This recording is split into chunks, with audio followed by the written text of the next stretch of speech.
Assalamu alaikum. I'm Shailan Rabi. I'm here to introduce President Gabby Starr. President Gabrielle Starr, known affectionately by everyone as Gabby, is a national voice on access to college for students of all backgrounds and on the future of higher education. She's working to strengthen the student pipeline from community colleges to four-year private institutions and to ensure students from the full range of family incomes enroll in college and thrive. Gabby recently served on the California Higher Education Recovery with Equity Task Force, charged with envisioning a new approach for post-secondary education preparation and workforce readiness as the state recovers from the COVID-19 pandemic. Gabby is a recipient of the Guggenheim Fellowship and author of 3 books, with her latest, Just in Time, Neuroscience and the Temporality of Aesthetics, forthcoming from the MIT Press. She offers a compelling case for reaching across academic disciplines to spark intellectual discovery, having started her academic career as a scholar of English literature and over time extending her work into neuroscience and the arts. Gabby took office as the 10th president of Pomona College in 2017 with a track record of promoting greater access to higher education. As Dean of New York University's College of Arts and Sciences, she had led the development of new cohort and first-year programs and launched a partnership with New York City's largest community college to create a pipeline in STEM. Gabby grew up in Tallahassee, Florida, and she set off for Emory University as an undergraduate at the tender age of 15. At Emory, she received her bachelor's and master's degrees in women's studies before going on to Harvard University to earn her doctorate in English and American literature. Gabby has been particularly supportive of all faith communities at the Claremont colleges and a compelling presence at events such as Ramadan and Eid. Please help me welcome President Gabby Starr.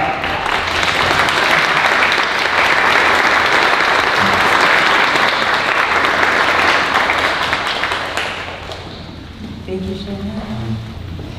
Good afternoon.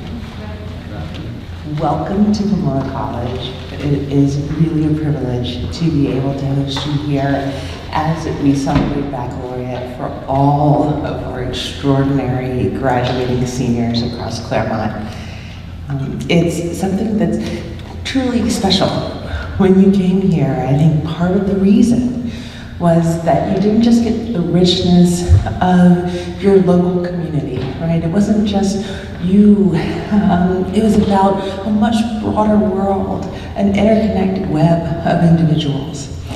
And the experiences that you had here, you lived a life that is laying open a whole range of new paths that will go off into the future, and your families and your friends who are here to celebrate with you are ready to be at that precipice, at that moment with you.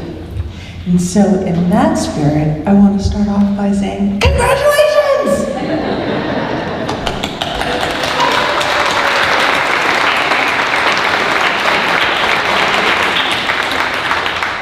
I hope that throughout this whole weekend, you just suck in every moment of joy and excitement and love that's surrounding you. From whatever college you are graduating, you will forever be a graduate of all of the Claremont colleges. We love you. Have a great moment here, and welcome.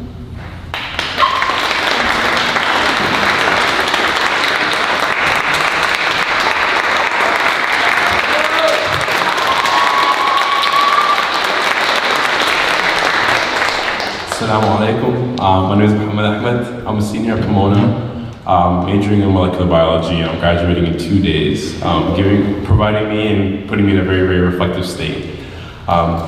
These past few weeks, I've thought a lot about all the aspects of my life, and one thing that keeps a strong hold on me is my time with them these past 4 years. and the growth that I've seen within myself and within the Muslim Student Association as a whole. Islam has been such a strong part of my home life, credit to my parents, and as a kid I just followed rules and reaped the benefits of really just a very, very positive life. I didn't really see the value of religion within my life then because it was just so normalized. I was very, very integrated within the masjid. I went to Sunday school and I was just surrounded by Muslims. And it wasn't really until college where I started to become more reflective and reflect on myself and my upbringing and understand the effects that Islam has had within my daily life and how it translates to others. On a large scale, values of community and good intent are emphasized, and these translate to smaller values of community, active listening, empathy, positive energy, and so much more, but these are the ones that I actively think about when I go about my day-to-day life. And the community that was normalized to me as a kid helped build me into a person who cares deeply for others, brings light with my energy and smile, and seeks connection with anybody I meet.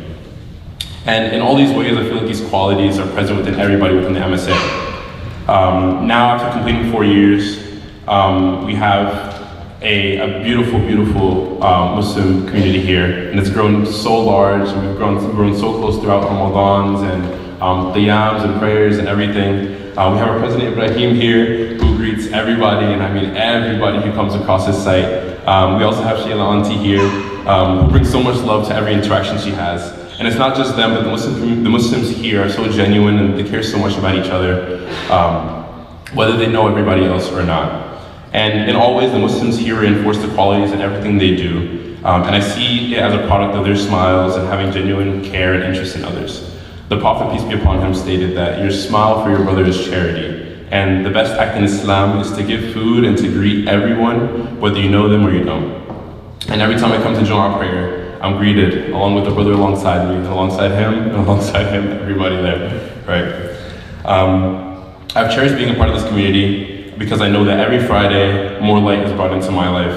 The community here, formed here, is built on a foundation of genuine connection and care for each other. And from this, I'd like to conclude with how we can apply this to each and every one of our lives. The community built here can be built within all of our communities with whatever individual group of individuals that you have that you interact with. My 3 keys to connection are being interested in the lives of others, being true to yourself, and smiling. So it's been a wonderful 4 years, and I'm so glad to have been part of this community. Congrats to all the grads. Thank you all, and smile more.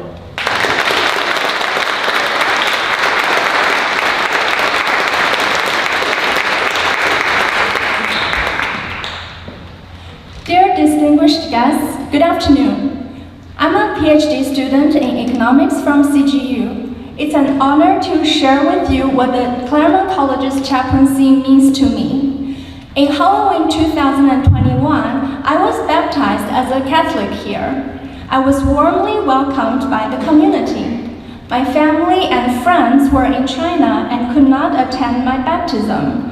I was sad, but the chaplaincy was very creative and decided to have a Zoom baptism. Rob, June, Jane, and many others who are in this tight-knit community generously offered their help to find the best camera angles and to set up the computer. What a special hybrid mode of baptism. The chaplaincy means to me a start of religious journey. The chaplaincy also means a family where I feel I belong to and can have fun religious life. Every Sunday, the community come together with our faith to hear the Word of God, the teachings from Father Joe, and also to feel the presence of God. The Mass is not a monologue we can all participate in. For example, one professor takes the initiative every year to collect pens we don't use and send them to Africa. The thought of those mop-head pens with funky hair and their smiley faces are going to Africa children to draw their dreams or write their poems make me happy. These little things help greatly. After the baptism, I looked into the mirror and asked myself what has changed. I didn't notice any, but now I know this is not the outside, but the change of heart. And the chaplaincy office provides every student with resources, communities, and leadership we need to be the best version of ourselves and ready when we graduate from here. I am grateful that God led me to the Claremont College's chaplaincy, where I start and continue to build a faithful religious life. Thank you.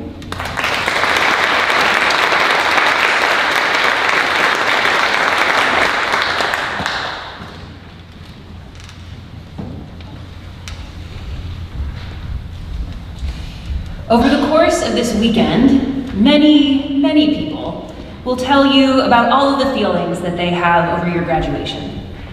Already by this afternoon, you are surely hearing an entire thesaurus from your loved ones to describe their excitement and pride in you. In speeches, cards, texts, balloons, and cakes, these messages will appear in front of your eyes, as is appropriate in this season of celebration to mark the accomplishments that got you to this place and time. In the Jewish tradition, there are nearly a dozen words to describe different kinds of joy. Simcha, Osher, Rina, Gila, Oneg, and many more. The meanings include happiness, shouts of joy, short sparks of excitement, and deep-seated contentment. All of these words are used in the various blessings said for sacred occasions and celebratory moments, recognizing the vast and unique experiences of happiness felt by the accomplished ones, as well as the community that gathers in celebration of you. Though they might seem repetitive, blessings for happiness and joy help us carve out and create this sacred moment in time. And so these expressions and feelings are not redundant. We need each word, each card, each balloon, because they are necessary to properly honor your accomplishments and wrap you in praise in this special moment. As you reflect on your time here at the Claremont Colleges, you will no doubt remember a wide range of experiences, some joyful and some more challenging. We hope that your connections to spiritual life here were a source to draw both those brief sparks of fun as well as sustaining and nourishing joy that helped you navigate through those challenges. Whether you joined for Friday evening Shabbat services and dinner as the sun set each week, as it is now, or rooted yourself in the many other religious and spiritual communities of Claremont, we hope that you learn to recognize and grasp onto sacred opportunities for joy and reflection. But in this moment, may you feel nothing but the wide range of happinesses. May you take all of those feelings of joy, accomplishment, and connection out with you into the world.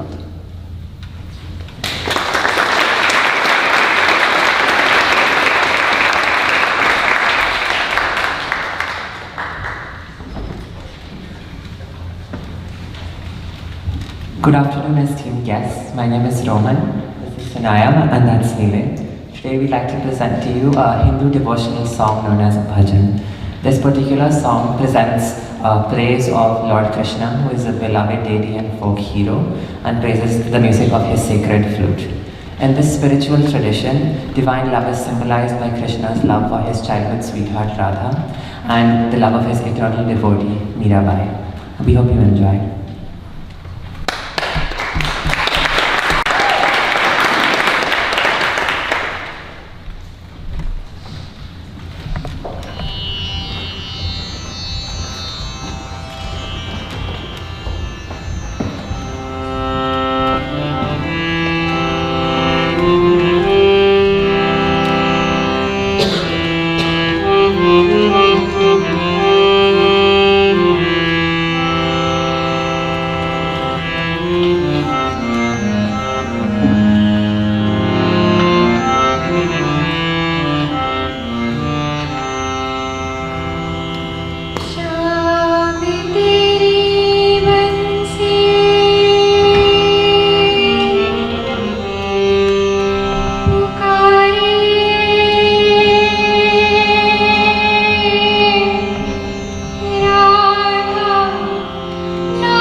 Welcome everybody. I'm Louis Colber. I'm a Jewish student here at Pomona, majoring in molecular biology and classics.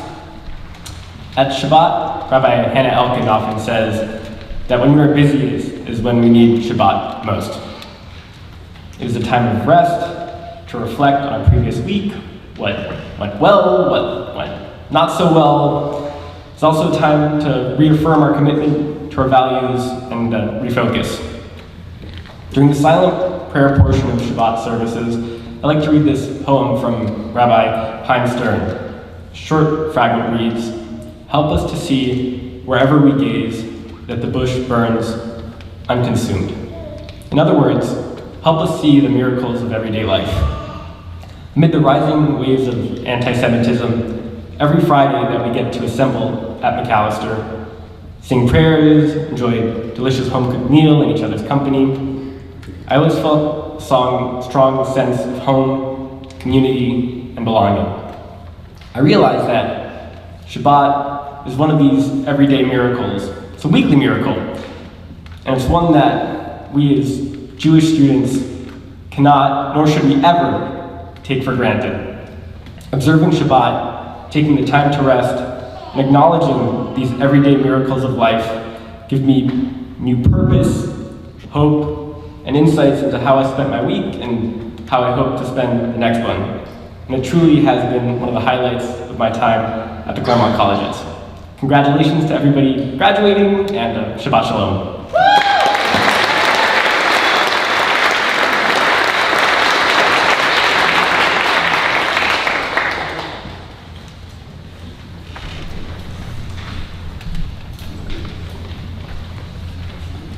Good afternoon. Today is a memorable day and a great occasion. It's the start of commencement weekend.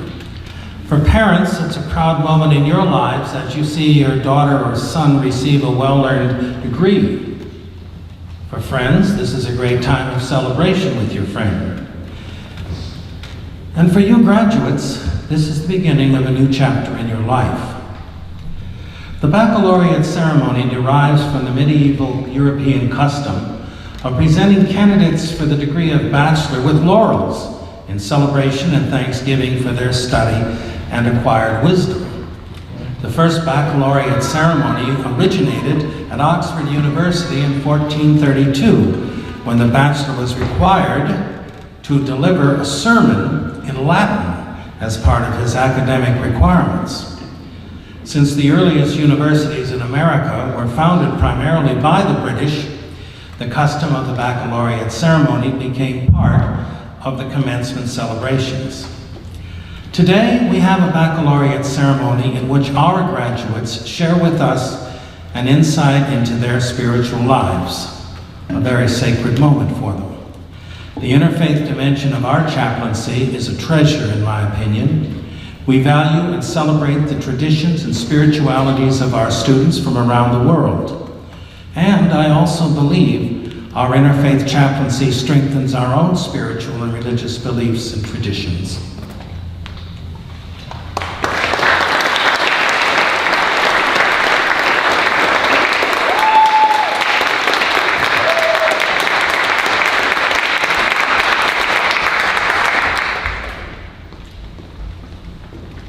أعوذ بالله من الشيطان الرجيم. بسم الله الرحمن الرحيم.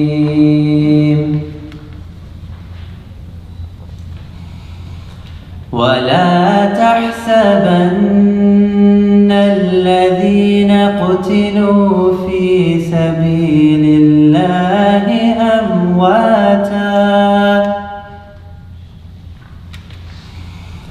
بل أحياء عند ربهم يرزقون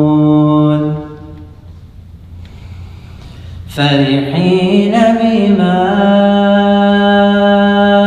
آتاهم الله من فضله ويستبشرون بالذين لم يلحقوا بهم من خلفهم ألا خوف عليهم ولا هم يحزنون يستبشرون بنعمة من الله وفضل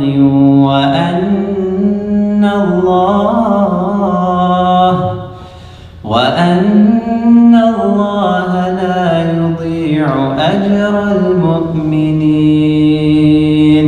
صدق الله العظيم. In the name of God, the most gracious, the most merciful. Think not of those who are slain in the way of Allah as dead. Nay, they are living. With their Lord they have provision. Jubilant are they because of that which Allah hath bestowed upon them of His bounty, rejoicing for the sake of those who have not joined them, but are left behind, that there shall no fear come upon them, neither shall they grieve. They rejoice because of favor from Allah and kindness, and that Allah wasteth not the wage of the believer. Thank you.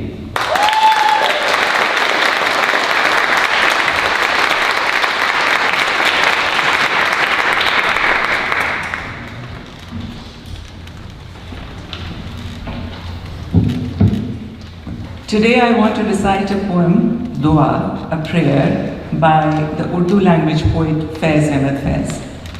Faiz was the leading poet of the Urdu language in the post-independence South Asia. He was classically trained in both Arabic and Farsi and used the traditional Islamic and folk idioms and metaphors while talking about contemporary issues of everyday people. Faiz's poetry has been translated in most languages of the world and became the anthem for anti-colonial movements in Africa, the Arab world, Iran, and the rest of Asia. Most of all, he is a poet known for his eloquence and lyricism. I'm going to read from his divan with gold leaf and everything here. First in Urdu and then I'll read the translation in English. Dua. आइए हाथ उठाएं हम भी, हम जिन्हें रस्म दुआ याद नहीं, हम जिन्हें सोज़े मोहब्बत के सिवा कोई बुत कोई खुदा याद नहीं।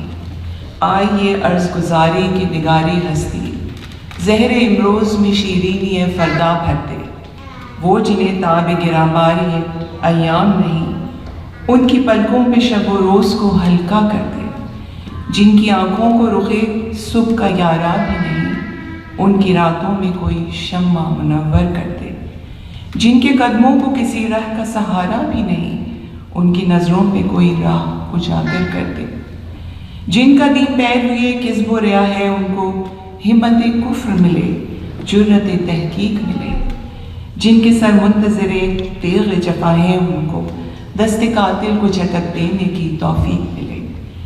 इश्क का सिर नहा जान तपा है जिससे आज इकरार करें और तपिश मिट जाए, हर्फ हक दिल में खटकता है जो कांटे की तरह, आज इजहार करें और खलिश मिट जाए।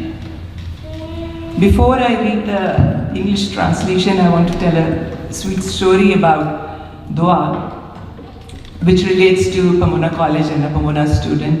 So Ahmed was a student very dear to me, he's still very dear to me. He graduated in 2019 and got married last year in Pakistan. He called me from Pakistan and said, I want to read a piece of Faiz on my nikah, the nikah ceremony event, which is the Islamic religious ceremony of getting married. So I immediately wrote to Salima Hashmi, who is my dear friend, and Faiz Ahmed Faiz is his daughter who lives in Lahore. And I said, Salima, what should he read? And she said, Dua, of course. So I said, Ahmed, you should read Dua. So Ahmed, with his kulla and his golden sherwani and his khusas and his bride with her jewelry, her dupatta, gharara, Ahmed read Dua, just the way I read it for you right now. And there is another story. Last time when I stood here was in 2011. That was the 100th birthday celebration of Faiz Ahmed Faiz held here at Pomona College. I had invited Salima Hashmi from Lahore and two musicians who did jazz came from Britain. they had written original poetry in response to his, they had written original jazz pieces in response to Bez's poetry. And it was performed here, and Salim, who introduced the program was C.C. Conrad, who was the Associate Dean of faculty at that time. C.C. is the CEO of the MacArthur Foundation now, and so she's the one who picks who gets the Genius Grants these days. So here's the English translation.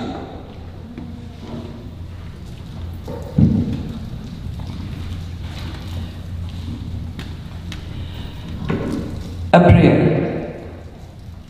Come, let us raise our hands in prayer, we who long ago forgot the ways of prayer. We who so gave ourselves to love that we remember ne'er an idol nor a god. Let us pray that the master mistress of our being should fill the bitter cup of today with the sweetness of yesterday. And those weighed down by the weight of passing time should find the burden of night and day made light.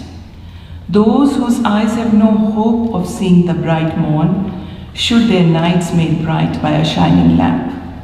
Those whose weary feet have never known the way, should find the radiant pathway stretch before their eyes. Those whose only faith is the way of lies and hypocrisy, should find the courage of denial, the valor to seek the truth.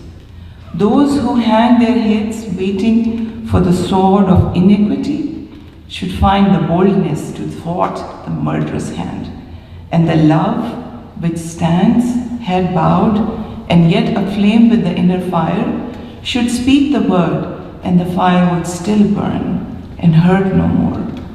And the word which lives in the heart like an aching thorn should be said aloud, and the aching would be still. Thank you.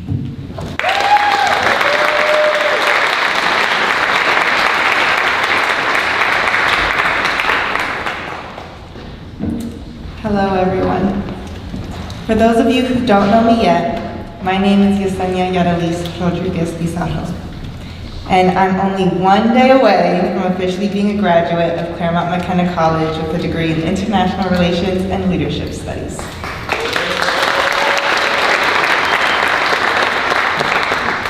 I have been lucky enough to fall into the Christian community here at Claremont since even before my freshman year, specifically with Claremont Christian Fellowship, otherwise known as CCF on campus. I want to give a big shout out to Chris and Lorraine Harry, who have given me a home away from home over the past 4 years. Thank you guys so much. My pastor from back home in Philly encouraged me to find community surrounding my faith at college before I came here. And CCF was the first Christian group on the alphabetically ordered club list. So I emailed them and they responded and welcomed me in with open arms. I first had to party just a little bit my first semester, but once that was out of my system, I was pretty committed to CCF. I was so committed, I ended up taking a religious internship with the United Methodist Church the summer before my senior year. I was also on the executive team for CCF this entire year, as well as working with Joel as his Protestant student board member this year, which is why I'm standing up here. Over the past 4 years, we discussed a lot about our religion and delved into the Bible. We interpreted our own meanings from the text in small community groups and discussed how passages may apply to our own lives. We talked about what the Bible says about community, family, romantic relationships, colonization, and even play. We bonded not just through our shared faith, but by our desire for a deeper understanding of God, the world, each other, and even wanting a deeper desire for understanding ourselves. I learned that through the grace of God and with the support of my family and friends, I'm actually a pretty resilient person. The students of this graduating year have had to be, with the pandemic disrupting our education and everything. I'm also an incredibly justice-oriented person. Many of this year's graduates are with protests surrounding racism, climate change, and even the actions of our own schools that have taken place during our time here at the colleges. All of us have had that little bit of wanting to change the world in us. But I hope everyone here knows that any small positive change you make in your lifetime is worthwhile, even if that small change is only within yourself. Before I leave this podium today, I want to share one of the experiences where I felt closest to God over the past 4 years.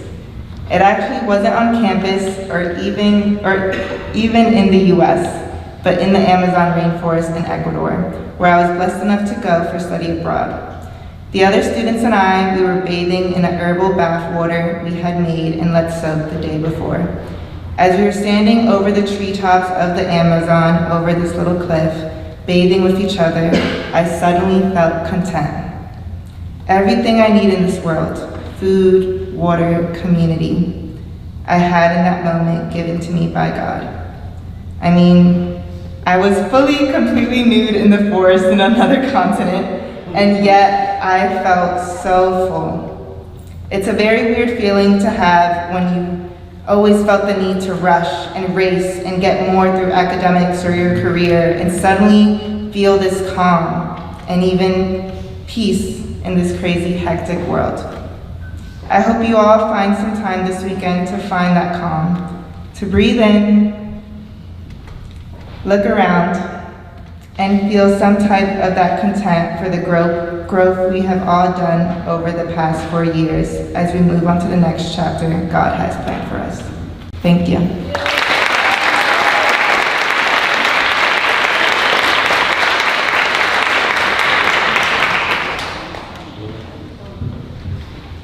Hello, I'm a senior at Pomona. My name is Salmai, and it's kind of crazy to think that I'll be graduating in less than 48 hours. But I feel like a common question that has come up lately is, are you ready to graduate? And that was a difficult question to answer for me, because often I'm like, I'm definitely ready to get out. I'm ready to leave. I've been here long enough. But at the same time, I think I'm not ready for the goodbyes, because there's also been so many cherished memories and connections and friends that I've been able to make here at the Claremont colleges and at Pomona. And that reminded me of the importance of community. I think in Buddhist teachings, we're often taught about the 3 jewels, which are Buddha, Dharma, and Sangha. Buddha is the teacher, or the teachers around you who help guide you and put you on the right path. And Dharma is those teachings, those practices that let you find ways to alleviate your own suffering and the suffering of the world around you. And then there's Sangha, which is the community that you practice with, that you contemplate with, that you work to build a world that you want to live in together. And when I was introduced to Buddhism as a child, it was very much about individual and solitary practice. But it was here that I found communities where I could breathe with other people, sit in silence and meditate with others, and learn and embody the fact that we learn, practice, and grow in community, that we are constantly connected to and impacted by the places, the times, and the people and living beings all around us at every moment. That when a friend is there to care for me, to hold space for me when I need it, it's not just them holding that space, but the people who have held space for them, shown love and care for them as well. When I learn from a teacher or a professor or mentor, it's not just from that one person, but from all of the teachers and people who have impacted them before. Even when a stranger smiles at me, it is also the people who have given them kindness and joy, and that maybe I can also smile back to that stranger with all of the kindness and joy that has been imparted on me. And so I guess back to the question of how to deal with goodbyes, or the fact that I'm not sure when I'll see some of these people again after we walk that stage on Sunday, is that maybe I can slow down and bring myself back to the present and to my body, and so that I can take each breath and take each step in a way that is mindful, so that I may move forward in a way that's constantly in gratitude and in community with those around me. So that when I breathe, I'm breathing with all the people who have been with me in the past, in the present, and in the future. And I hope we may all be able to do that as well. Thank you.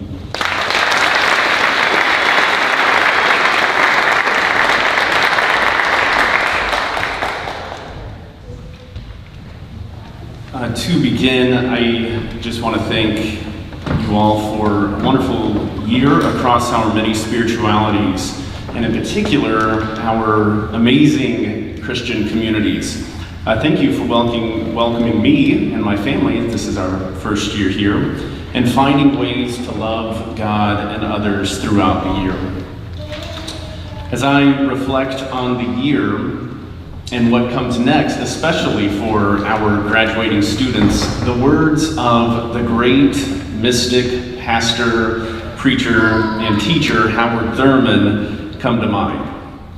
In this moment of transition, I invite you to contemplate Thurman's words. He says, "In the quiet time, I may seek to discover the will of God for my own life. This quest must be pursued with great diligence. It is well to use a part of each period in seeking to find the answer, or, more important, clues to the answer to this deeply felt need. A person wants to know that their life's purpose and plans are floored by a structure that is more than they are, that is comprehensive, significant, and good. When there is the assurance that such a structure has been found, then the sense of being adrift, of living a meaningless life, disappears. That simple assumption is that God is in each one of us, a part of our life structure, and we are in God. At length, one's entire life, no particular aspect of it, but one's entire life, becomes pervaded with a quality, which is the divine quality, an accent, which is the divine accent. We leave this place today without the assurance that everything will be easy, that life will escape heartache and trouble. The world is too uncertain for any guarantees or promises. However, as Thurman says, we can be assured that God is always with us. And through whatever may come, we are not alone. May we always remember that God's Spirit moves within us wherever life takes us.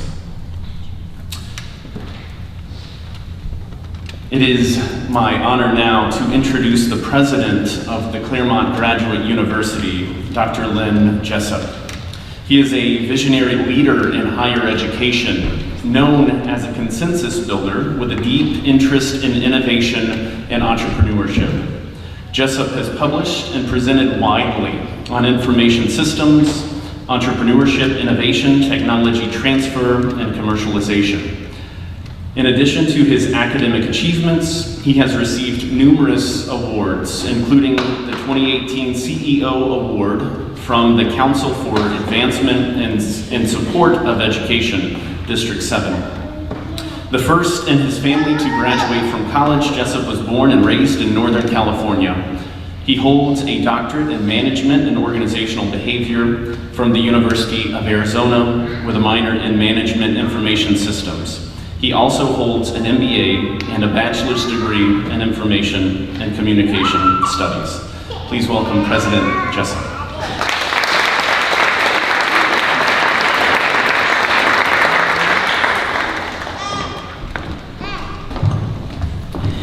Thank you, Joel, and thanks for having me here today. Got three things that I want to do. Let's see if I can remember all of them. First, it's a real honor. It's very humbling to be here and to participate in this today. I grew up in the San Francisco Bay Area, very humble upbringing, in a very blue-collar family, and the first one to go to college in my family. Grew up in a very thick Italian Catholic family. And I did it all. I went to parochial school. I was an altar boy. I did everything. And to be here now at Claremont Colleges and to participate in this baccalaureate experience, interfaith baccalaureate experience, is really truly amazing.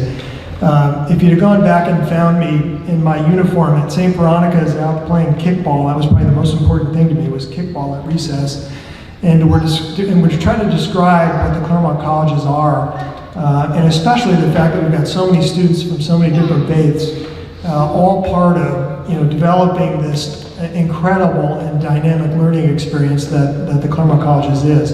I would have told you that just doesn't exist. That would have been just something as crazy to me as Lost in Space, a television program that I would watch as a kid. So this is, it's truly amazing for me to be here participating in this experience now and in the Claremont Colleges in general. The second thing I have to do is apologize because, as Gabby knows, we have our boards of trustees here. I have my board here. We just finished our board meetings. But they were all at my house at the moment, alone, waiting for me. And so as soon as I'm finished with the introductions, which is my third task, Mark will whisk me away to take me to my home and see what trouble they've all gotten themselves into back at the house. So I apologize for having to leave. All right, my most important task is the introduction of our speaker today. And this is a real honor. It's an honor to have met him finally, and then to be able to introduce him for you now. Today's baccalaureate speaker, the Venerable Bhikkhu Bodhi, is not new to our community. Claremont Graduate University is proud to have him as an alumnus. He earned his PhD with us in philosophy back in 1972 from what was known then as Claremont Graduate School, CGS, versus the CGU now.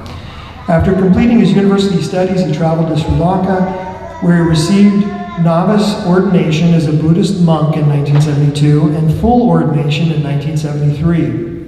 He was appointed editor of the Buddhist Publication Society in Sri Lanka in 1984 and then as its president in 1988.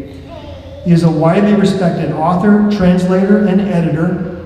Among his works is In the Buddha's Words, published in 2005. In 2008, together with several of his students, he founded Buddhist Global Relief, a nonprofit that supports hunger relief, sustainable agriculture, and education in countries suffering from chronic poverty and malnutrition. Noble work.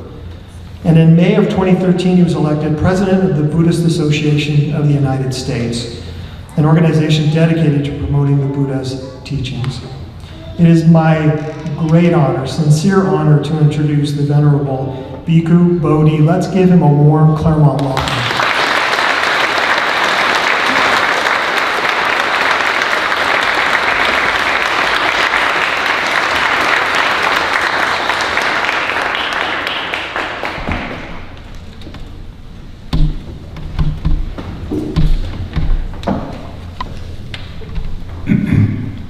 Yes, I want to thank President Jessup for that introduction. And I also have to thank Reverend Dr. Joel Daniels for sending me an email during the winter to invite me to be the speaker this afternoon. I had actually, over the course of the past few years, visited Claremont a few times when I was in the Los Angeles area, but I thought from the perspective of the Claremont college system, I had completely, that graduate student who graduated in philosophy in 1972 had completely disappeared from the radar of the Claremont University system. So I was both astonished, surprised, and honored, and delighted as well to receive that invitation sent by Reverend Daniels. Before I get into the substance of my talk, I want to just share a few reminiscences. In 1966, I was heading out to Claremont to begin my graduate studies, and this was my first flight, actually the first flight I ever took in this lifetime, and I flew from New York to San Francisco because I had a friend who was living in Berkeley, and so I wanted to visit him. I spent maybe a week or 10 days with him. And then I set out to come down to Claremont. And the way I came down, this was the way we used to travel in those days. We had a practice, I don't know if you know this word, it's called hitchhiking. It was still possible, completely legal back in those days. So I hitchhiked from Berkeley down to Los Angeles. In Los Angeles, I caught a bus coming out to, I don't know, I think Claremont was not the last stop, probably Pomona, but it stopped at Claremont, and the bus let me off. It must have been about 10 o'clock at night. I had the address of the Claremont, of the graduate residence hall, but from the bus stop, I didn't know how to find it, and everything was dark, and nobody was around. And so what I did was to find a green lawn with some nice big trees. I set down my suitcase, my notebook computer pack. We didn't have notebook computers in those days. So I just set down my luggage and then slept under the tree until the next morning I woke up, and then I could find my way to the graduate residence hall. It said that the Buddha attained enlightenment under a tree, but Bhikkhu Bodhi began his graduate studies by sleeping under a tree. And I actually began sort of my journey into Buddhism in the graduate residence hall. I was already interested in Buddhism when I was in college, the last year of college, and the interest continued when I came to Claremont. Then in the second semester that I was living in the residence hall, a Buddhist monk from Vietnam came to study in the Claremont Graduate School. And he came to live in the same residence hall where I was living. In fact, he was living on one floor down from where I was living. And so I realized that I could learn to practice Buddhism from him. I became friends with him. We wound up living together for about a year in the graduate residence hall. Then we moved out to a little house in the town of Claremont. And I was actually ordained first as a novice monk within the Vietnamese Buddhist system before I left for Sri Lanka to be reordained into the Theravada system. And when I think about the time that we spent together in the Claremont, in the graduate residence hall, one little funny incident comes to my mind that I will share with you. During that time, I began to practice meditation. And so I think I would usually sit in meditation from maybe 7:30 to 8 or 8:15 in the evening. And I noticed each evening when I would be sitting to meditation, at a certain point, a dog would start to bark down the street. And it seemed everything would be quiet and peaceful. Then I would take my seat, cross the legs, close my eyes, begin focusing in breath, out breath, in breath, out breath, woof, woof. This would be going on night after night, and so it became very annoying. I was thinking the dog is disturbing my meditation. So when the dog started barking, I left my meditation seat, went down to 12th Street, thinking I'm going to track the house where that dog is barking, and I'm going to ring the doorbell and tell the owners of the dog, I'm doing something very important right now. I'm meditating, but your dog is barking and disturbing my meditation. Could you please kindly muzzle the dog? Only for 1 hour an evening. But invariably what would happen, when I get to the corner of the street where the dog is barking, as soon as I get to that corner, starting to look down the street to identify the house, the barking stops. And I don't know what to do. I was thinking even to put a sign up on the lamppost, whoever owns the barking dog, please stop that dog from barking between 7:30 and 8:15 in the evening. Okay, but then when I would meet with my teacher, the Vietnamese monk, he would ask me, how is your meditation going? I say, I'm being disturbed by a barking dog. It's interrupting my meditation. And he told me, no, the dog is not disturbing your meditation. Your meditation is disturbing the dog. So what he told me in effect is that the message is, when you're meditating, you don't go seeking perfect silence, the perfect environment, but whether things are favorable or unfavorable to your practice, you have to develop the mind of equanimity, a mind that can remain, keep its calm, no matter what the outer conditions will be like. But that is not the message that I want to share in my little talk. What I want to speak about is the essential, the need to develop an ethical foundation for our life in the world. And again, I'm going to begin this reflection with a recollection of an experience that I went through when I was living in my first period as a monk in Sri Lanka. I was practicing a kind of meditation. It's called the loving kindness meditation. And the way this meditation works is that we take people and distribute them into different groups. We have the favorable people, those people that we like, friendly people. Then the second group of neutral people, people that we feel indifferent towards. The third group are hostile people, people that we don't like. So when I would start the practice, practicing towards the favorable people, the friendly people, I could naturally feel these waves of loving kindness swelling up within my mind. But then, when I came to the neutral people, I sort of ran up against a brick wall.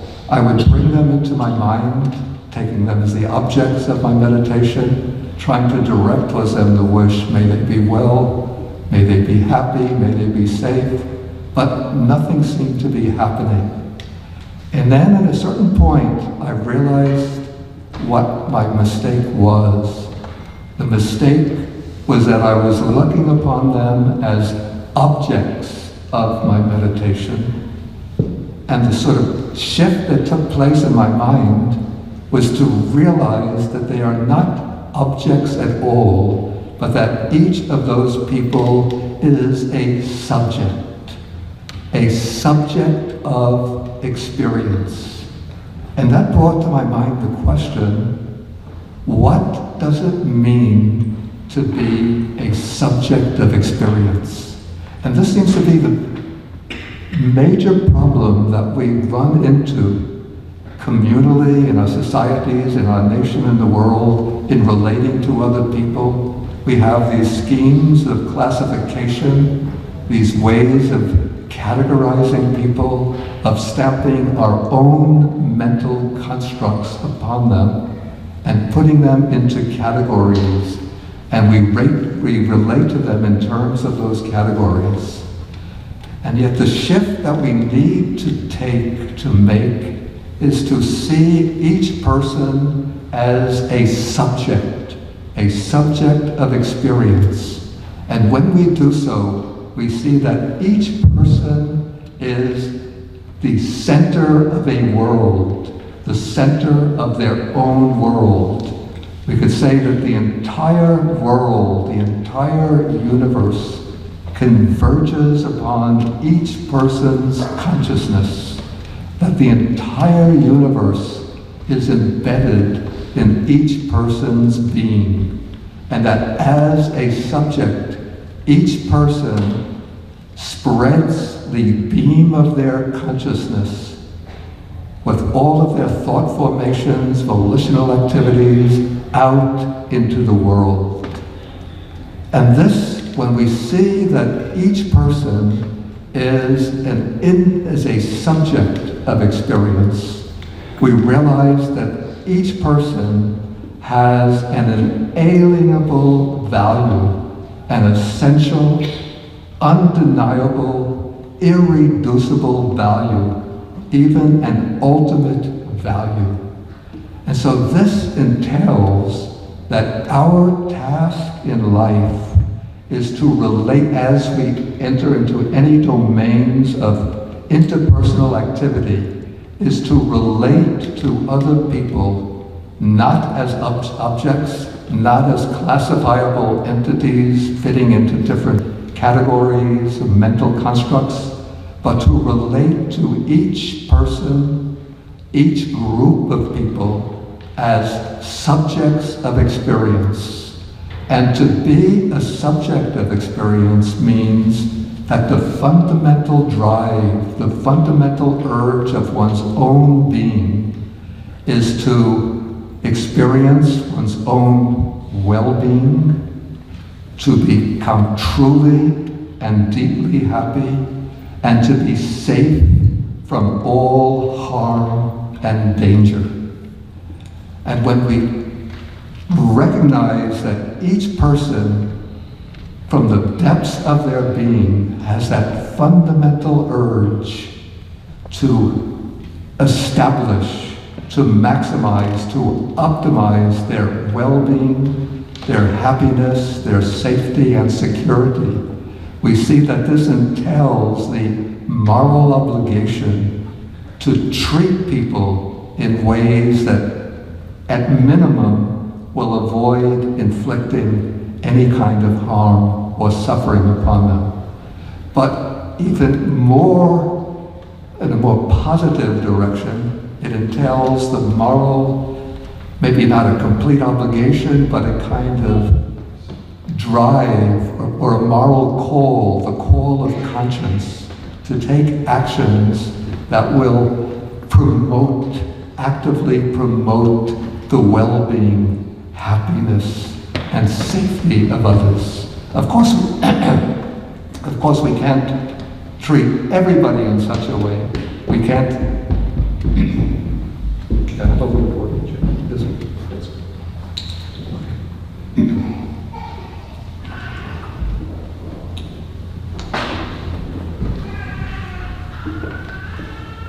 We can't, in every case, promote the well-being and happiness of every human being on this planet, but we can act within our own communities, our societies, our nation, and to some extent in the world to promote the well-being and happiness of others. There's a beautiful quotation from Martin Luther King, which he's used in several of his speeches and writings, which I think resonates very closely with my own Buddhist perspective. He says that we are all caught in an inescapable network of mutuality, woven together in a single garment of destiny. And so if we recognize the fact that through our existence as subjects of experience, our own beings as subjects penetrate each other and are woven together into this single garment of destiny, this will motivate us, inspire us to act in ways that push us towards a positive destiny rather than one marked by exploitation, injustice, disparities of wealth and power, which so afflict the world today.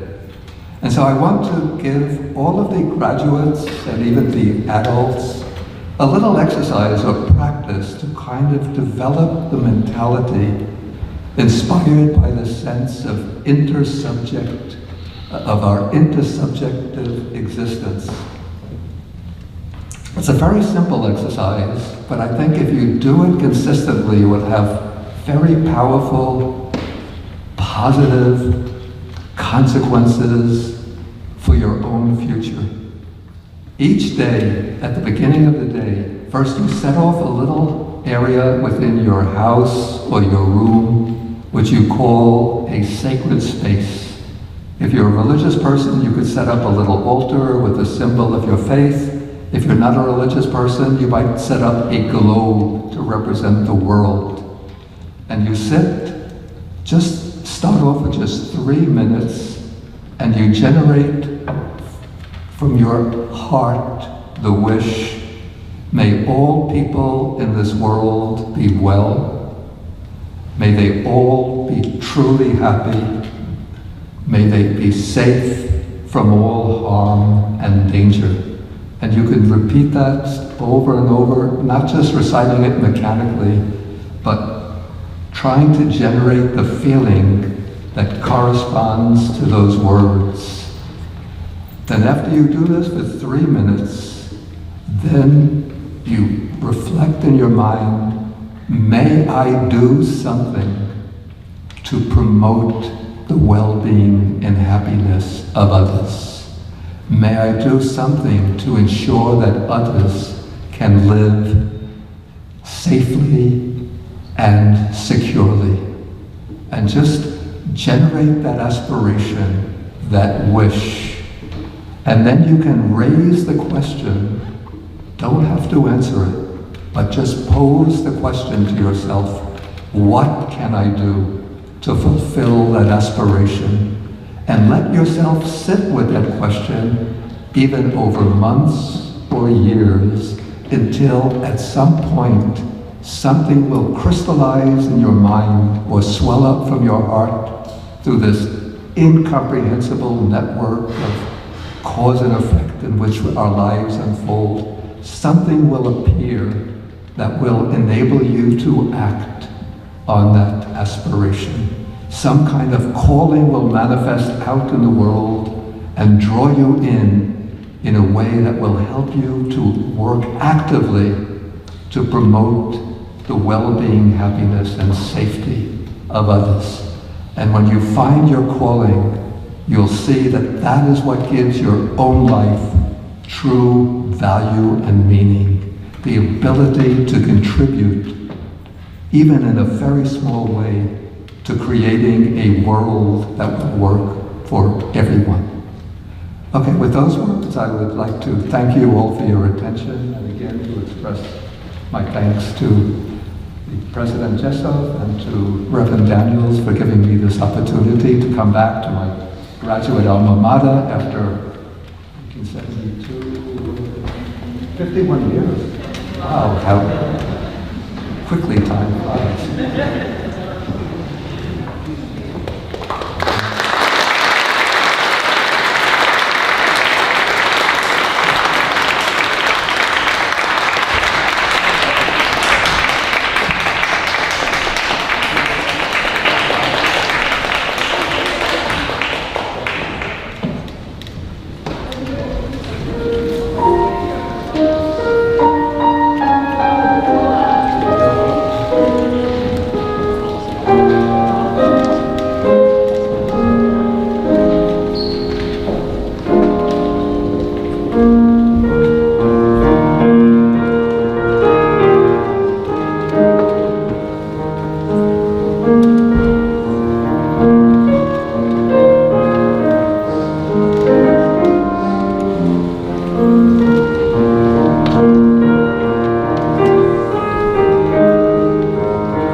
My benediction is coming from this poetry book, The Flag of Childhood, Poems from the Middle East.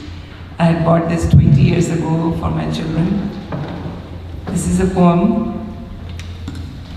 Once I heard a bird, an absorbed, ecstatic bird, eloquently telling its child, Fly away, soar high. A few breadcrumbs will suffice you.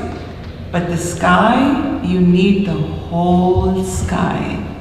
So I hope all our graduates get the whole sky.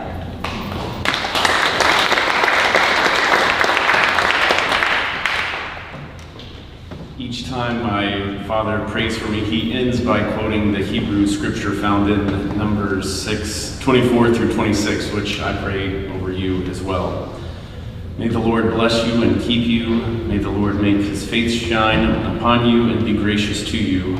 May the Lord lift up his countenance upon you and give you peace.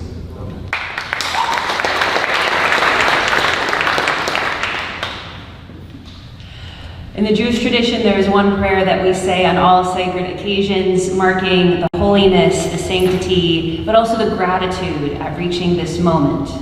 Baruch atah Adonai Eloheinu melech haolam, she'achiyanu v'kiyamanu v'higiyanu lazman hazeh. Blessed are you, Adonai, our God, source of the universe, who sustains us, gives us strength, and brings us to this sacred occasion.